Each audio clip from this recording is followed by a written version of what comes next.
சாணக்கிய நாயனார் பிறப்பு இறப்பு பற்றி இவர் மனசில் ஒரு ஆழமான தேடல் வருது.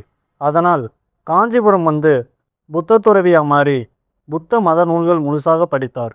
அப்போது நாம் தேடுறது இதில் இல்லைன்னு உணர்ந்த சாணக்கிய நாயனார் சைவ வழிதான் சிறந்தது என்று உணர்ந்து சிவன் மீது காதல் பிறக்குது. ஆனாலும் ஒரு சில கட்டாயத்திற்காக புத்த துறவியாகவே இருந்தார். ஒரு நாள் வழியில் ஒரு சிவலிங்கத்தை பார்க்கிறார். அப்போ அவருக்குள்ள ஒரு அற்புதமான நிலை நிலவுது. அந்த ஆனந்தத்தில் அங்கேயே நிற்கிறார். அவருக்கு ஏதாச்சும் பண்ணணும்னு தோணுது.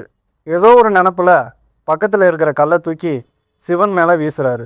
அப்படியே தினமும் வருவார், உருகி நிற்பார், கல்லை தூக்கி எறிவார். ஒரு நாள் சாப்பிட உட்காரும்போது உடனே ஞாபகம் வருது.